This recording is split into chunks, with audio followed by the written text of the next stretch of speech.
I never thought I'd stand at the edge of the galaxy's darkest market, where freedom is sold like a commodity and hope is a currency long spent. But there I was, caught between shadows and whispers, watching the crowd with wary eyes.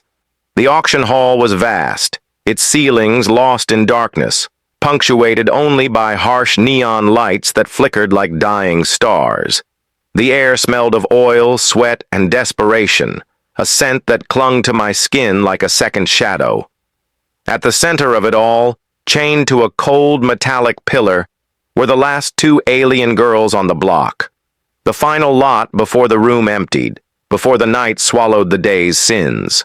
They looked nothing alike, yet their fates were inexplicably intertwined.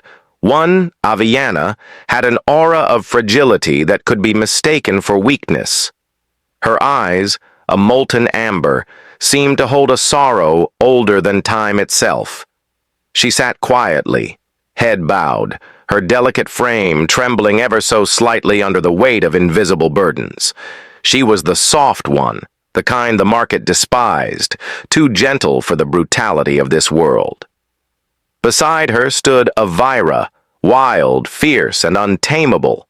Her fiery hair cascaded like molten lava, defying the sterile cold of the hall. Her eyes burned with raw defiance, reflecting the storm inside her soul. She spat words no one dared hear, challenging fate itself with a dangerous gleam. Where Avyanna was the fragile flower, Avyra was the raging wildfire, both misunderstood and unwanted. The murmurs spread quickly. Too soft to survive, too wild to control. The buyers, men and women hardened by countless deals and betrayals, shifted uneasily. These girls had no buyers. Their value had plummeted not because of what they were, but because of what they were not. Obedient, compliant, broken. I clenched my fists, fighting an urge to turn away. It would have been easier to walk off, to pretend this was just another sordid transaction. But something held me. The way Avyanna's gaze flickered toward me, shy but hopeful. The way Avyra's defiant stance challenged the entire room. They weren't broken. They were alive. And the world had blinders on. The auctioneer's voice echoed through the hall, flat and impersonal. Final lot, Avyanna and Avyra. Untested, untamed, unsold. Starting bid is low. Who dares? The bids came fast and furious for the previous lots, rich and powerful men eager to snatch up assets for their own ends. But when it came to Avyanna and Avyra, silence reigned. The paddle holders remained frozen, unwilling to stake their fortunes on uncertainty and trouble. Rumors circled like vultures, whispers about Avyanna's unknown past, a healer whose touch was said to be dangerous. Stories about Avyra's lineage, the last of a warrior tribe who had fought and lost a war that no one remembered. The market didn't want stories. It wanted control, obedience, and profit. I swallowed hard, the taste of bitter regret lingering in my mouth. This was more than a purchase. It was a gamble on fate itself, but I couldn't let them slip away into the hands of those who would break them or discard them. I lifted my paddle slowly, the weight of dozens of gazes pinning me in place. I bid. A hush fell like a shroud. The room froze, the only sound my own heartbeat hammering in my ears. The auctioneer's mechanical voice paused, then resumed. A bid has been placed. Do I hear more? Faces turned toward me. Suspicion, mockery, surprise. I could feel the judgment like a physical force, but I didn't flinch. I repeated the bid, louder this time, steady and unwavering, and then slowly, the room erupted. But it wasn't in challenge. It was in disbelief. The market had never seen a human step up for the untouchable, the unwanted. I was making a statement, one that said these two girls were worth more than chains and cruel words. Avyanna's eyes met mine, and in that fleeting moment I saw something profound, a flicker of hope. Avyra's wild stare softened just a fraction, as if she recognized a kindred spirit in me. The auction continued, but I stood my ground. I wasn't just buying two alien girls. I was choosing to see their untamed souls, to believe in something beyond what others could understand. And that night, everything changed. The moment the auction ended, the crowd began to disperse, leaving behind a thick tension that clung to the stale air. Avyanna and Avyra were unchained from their cold metal pillars, but the weight of their shackles still seemed to hang invisibly around their wrists. I watched them carefully as the guards led them to a dimly lit holding area, a small room with bare walls and a single flickering light overhead. It smelled faintly of antiseptic and something far older: despair. Avyanna moved with a cautious grace, her steps hesitant, as if unsure the ground beneath her was real.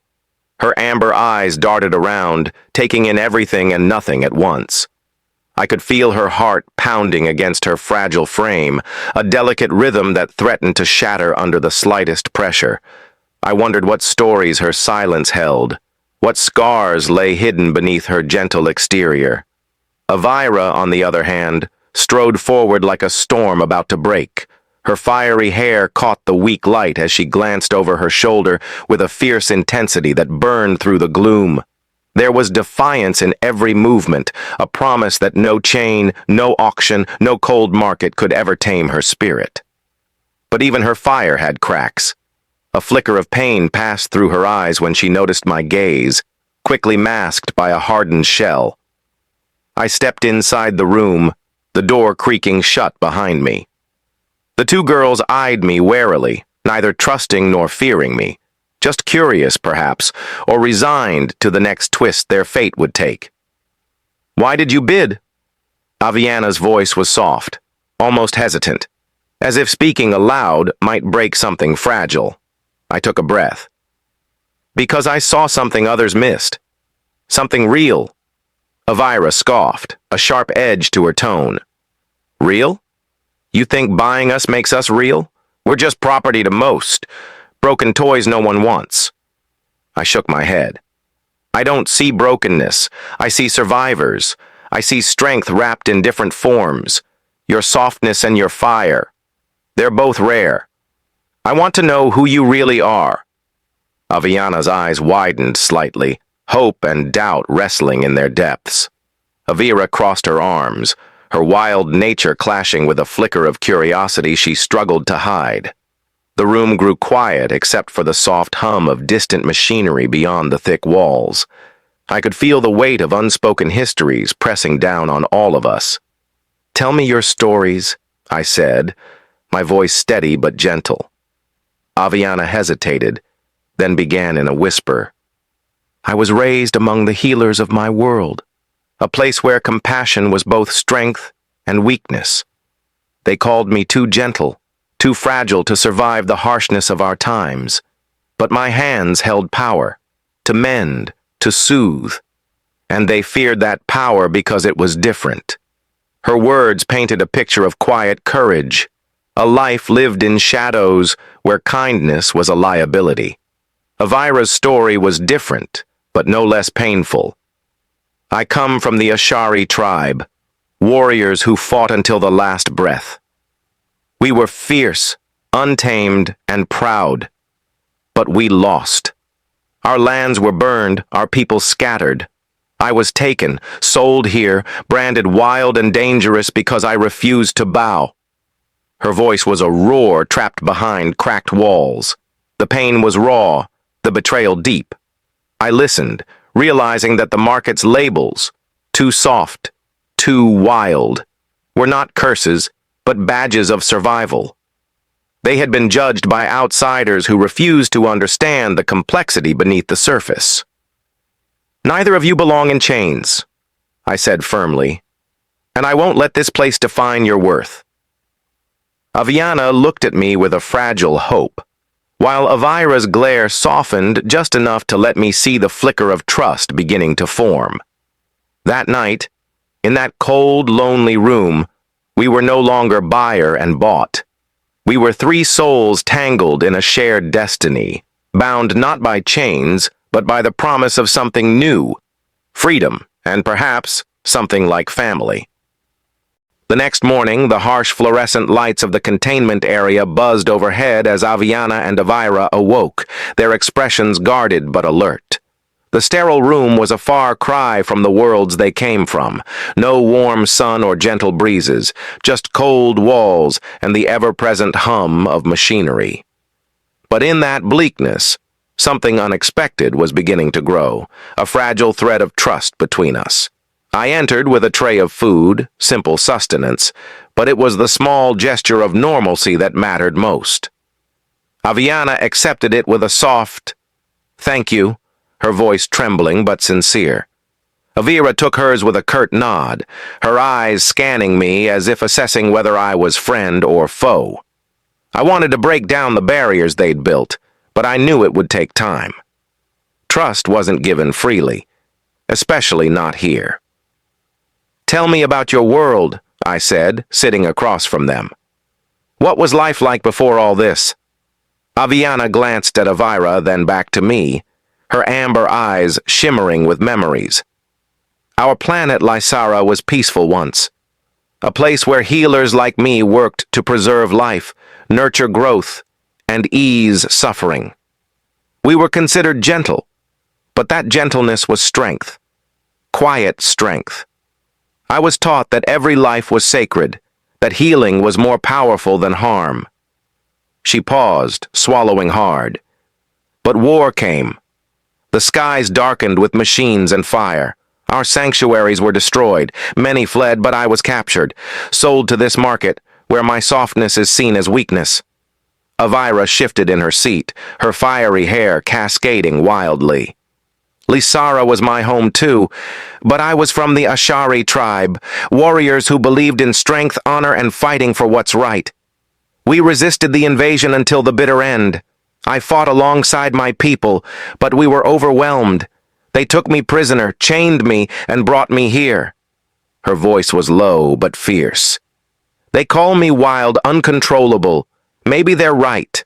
But I fight for my freedom, and I won't let anyone cage my spirit again." I watched the sisters. So different, yet bound by shared loss and pain. Avyanna's gentle spirit complemented Avyra's fierce will, creating a balance that was both beautiful and dangerous.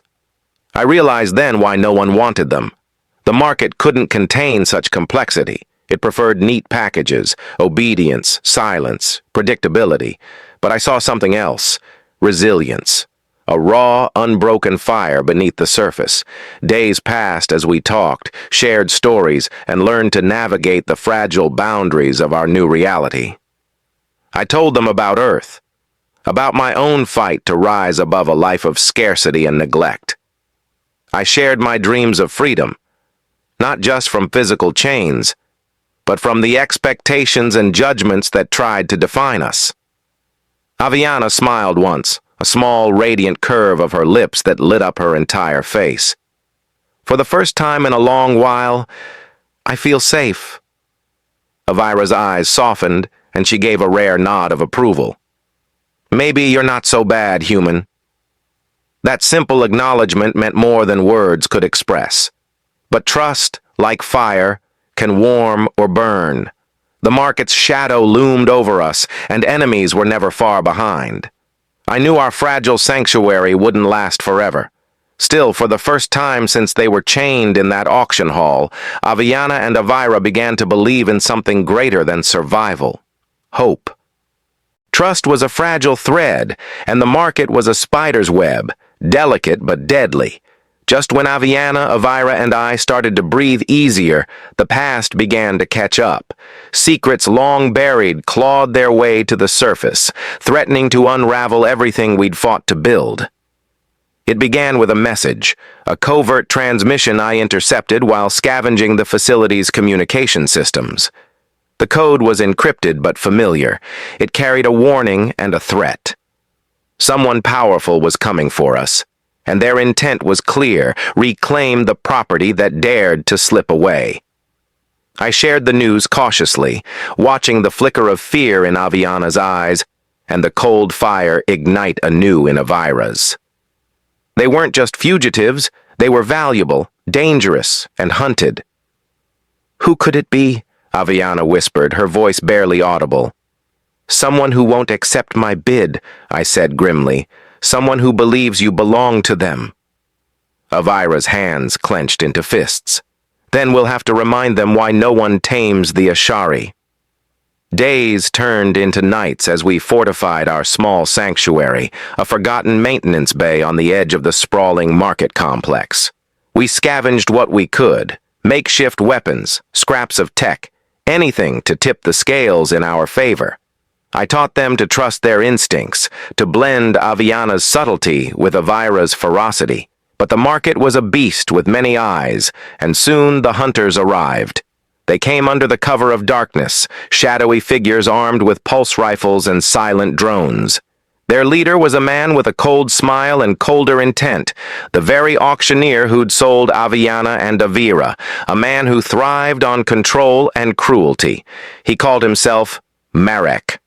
Marek's voice echoed through the bay, thick with mockery. "You belong to me. No human's bid can change that." Avyanna stepped forward, trembling but resolute. "We belong to no one." Avyra's fiery gaze burned holes through Marek's smug grin. "Try to take us and you'll regret it." The battle was brutal.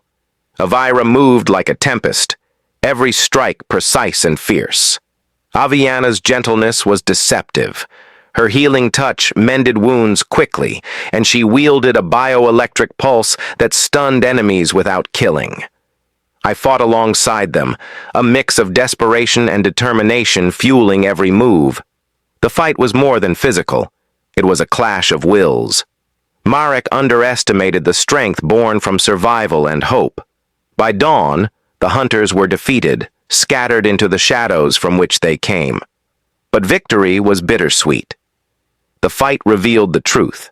Our enemies would never stop coming, and to survive, we'd need more than weapons and courage. That night, as Avyanna tended my wounds with trembling hands and Avyra kept watch with fierce eyes, I understood the price of freedom. We were fugitives, bound by blood and battle, running a race without end. But together, we were stronger than any chains, visible or invisible. The taste of victory was fleeting, a bitter reminder that our fight was far from over. Dawn's pale light spilled into the cramped space where Avyanna, Avyra, and I caught our breath. But peace was a stranger here. As Avyanna carefully cleaned my wounds, her amber eyes darted nervously around the room, haunted by a question we'd all been avoiding. Why were we hunted so relentlessly? I knew the answer lay somewhere buried in their pasts, in secrets neither sister had fully shared.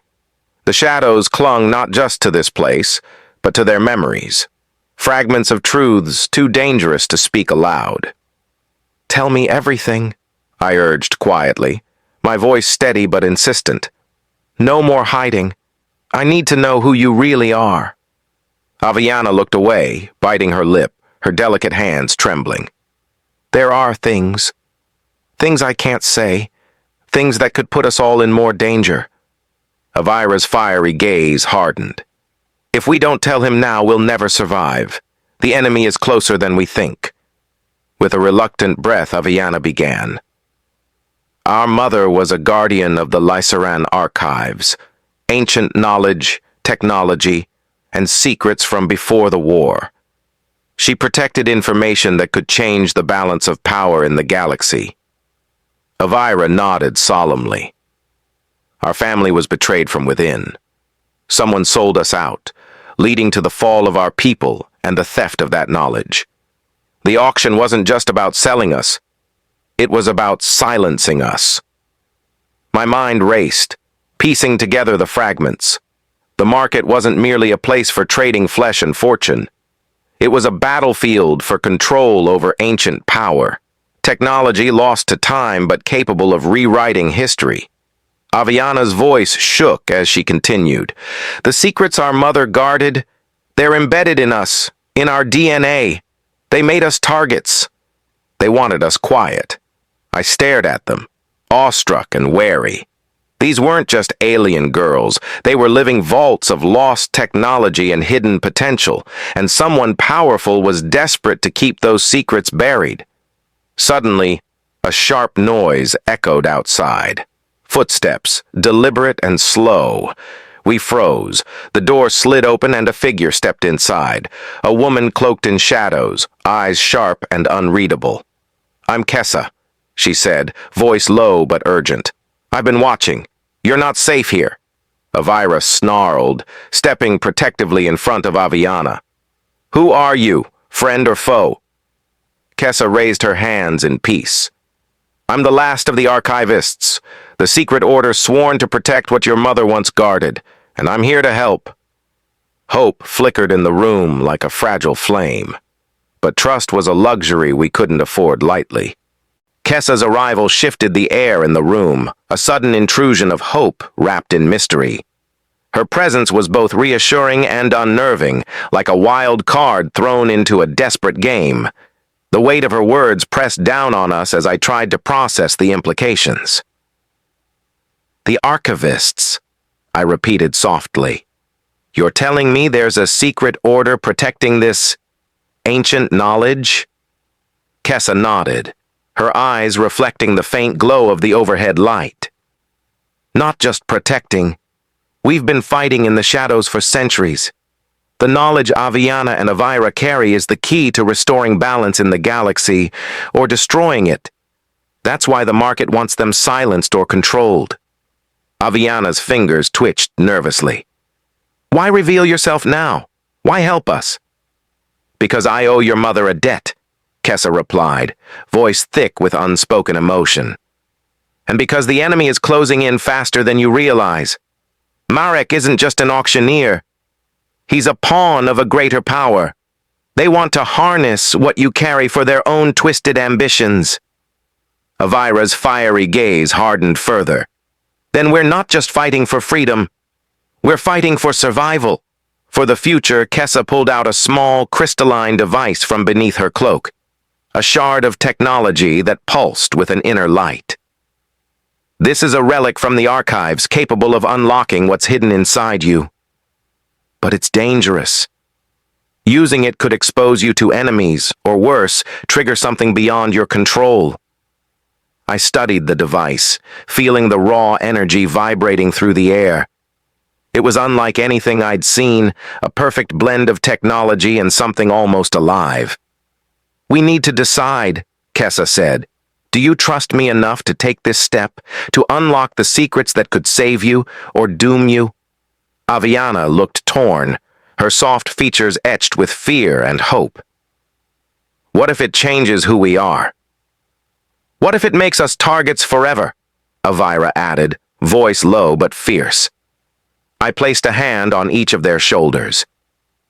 "We've come this far. Running isn't an option. If this is the key to survival, we have to take the risk." The room fell into silence, tension thick as smoke. Then, slowly, Avyanna nodded, and Avyra followed. Kessa activated the device. A gentle hum filled the space, as a beam of shimmering light enveloped the sisters. Their bodies shimmered, faces tight with concentration and pain. I held my breath as memories and secrets long buried began to surface. Flashes of ancient worlds, forgotten battles, lost technology, and hidden powers. Avyanna gasped, eyes wide as visions flooded her mind, a labyrinth of light and shadow revealing truths her conscious self had never touched. Avyra's stance stiffened as fierce images of warriors and sacrifice surged within her. Then suddenly, the light faded. They collapsed into each other's arms, breathing hard. "What did you see?" I asked urgently. Avyanna whispered, "Our mother's legacy. The power to heal and to fight, intertwined. We are more than survivors. We are the last hope." Avyra added, "But the price is high. We're exposed now. The market, the hunters, they will come for us with everything they have." Kessa's eyes met mine, resolve hardening her features. "Then we must move quickly. Train, prepare, and strike before they do." I nodded, feeling the weight of responsibility settle deep in my bones. The path ahead was dangerous, uncertain, and full of betrayal, but also possibility. Together, we were no longer just fugitives or prisoners. We were warriors armed with ancient power and newfound purpose, and the fight for our future had only just begun.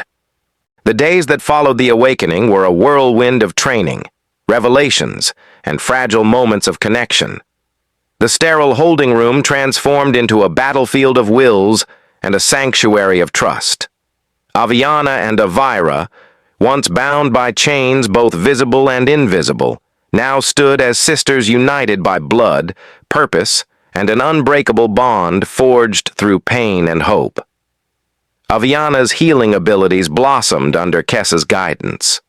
The soft touch she once feared could harm now pulsed with vibrant energy capable of mending wounds and soothing the deepest traumas. Each day she grew stronger, her gentle nature becoming a beacon of light in the shadowed world we inhabited. Avyra's fiery spirit burned brighter than ever. Her combat skills, honed from memories unlocked by the crystal device, blended with her natural ferocity. She was a whirlwind of destruction and protection, a living tempest whose fierce loyalty shielded her sister and me from dangers we could barely comprehend. I trained alongside them, learning to harness the strange technology Kessa had brought with her. It was alien, complex, and sometimes terrifying, but with each passing day, I felt myself becoming part of something larger. A family bound not by blood, but by choice and destiny. One evening, as the dim glow of the facility's emergency lights flickered, Avyanna approached me with hesitation. "Can I ask you something?" "Anything," I replied, meeting her gaze. "Why did you save us? Why did you see value in us when no one else did?" Her question hung in the air, raw and vulnerable. I sighed, the weight of my own scars pressing against my chest. "Because I've been broken too. Because I know what it's like to be discarded, to be seen as less than. When I looked at you, I saw strength beneath the surface. Strength the world had forgotten to recognize." Avyra, standing nearby with arms crossed, smirked. "That sounds like a line from a heroic tale." I chuckled, grateful for the rare moment of levity. But beneath the humor was truth. Our shared pain had drawn us together, but it was trust and understanding that held us tight. Yet even in this fragile peace, I sensed the storm gathering beyond the walls. The market's reach was long, and its patience thinner than a razor's edge. One night, as I prepared to rest, a low beep from Kessa's device shattered the silence. She burst into the room, urgency flashing in her eyes. "They're coming. Merrick's forces have tracked us to this location. We have little time." Adrenaline surged through my veins. Avyra's eyes blazed, and Avyanna steadied herself, drawing strength from the calm before the storm. "We fight," I declared, "not just for ourselves, but for everyone who's been broken and forgotten." Kessa nodded, pulling up tactical maps and data. "We'll use the facility's defenses to our advantage, but this will be the toughest battle yet." As we prepared for the impending assault, I looked at the two sisters, their faces illuminated by determination and fear intertwined. In that moment, I understood that no matter what happened next, we had already won something precious. The bond that made us unbreakable. Together, we would face the darkness. Together, we would write our own destiny. The night air was thick with tension as the first shadows of Marek's forces crept closer. The facility's emergency alarms blared, red lights flickering like warnings etched in flame. Every sense was sharpened, every breath, every heartbeat synced to the rhythm of the coming storm. Avyanna, Avyra, Kessa, and I stood shoulder to shoulder in the control room.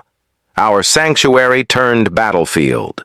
The ancient tech humming beneath our feet was alive with potential, a silent ally ready to unleash its power.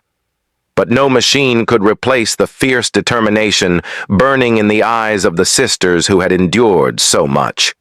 The doors exploded inward, crashing against the walls as Marek's soldiers stormed in, weapons raised and merciless. Avyra was the first to strike, a tempest unleashed. Her movements were fluid and lethal, a dance of fury and precision that scattered enemies like leaves in a storm. Avyanna followed, her hands glowing with healing energy, mending wounds and sending pulses that disabled foes without taking lives. Her gentleness was her weapon, a quiet force that turned the tide. Kessa manipulated the ancient tech, weaving defensive shields and launching counterattacks that stunned and slowed the invaders. I fought alongside them, my own strength fueled by the bond we shared, a bond stronger than chains or threats. Amid the chaos, Marek appeared, the twisted puppeteer who believed he owned the sisters' fate. His eyes gleamed with cruelty as he advanced, taunting us with promises of captivity and despair.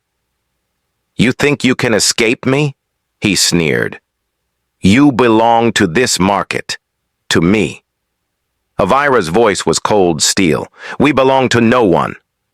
The final confrontation was brutal and swift. Marek underestimated the unity we had forged, the harmony of soft and wild, heart and fury, hope and defiance. Together we overwhelmed him, breaking his grip on the market and shattering his illusions of power. As he fell, the facility trembled. Ancient mechanisms awoke, responding to the power Avyanna and Avyra now wielded. The knowledge their mother had guarded was no longer hidden.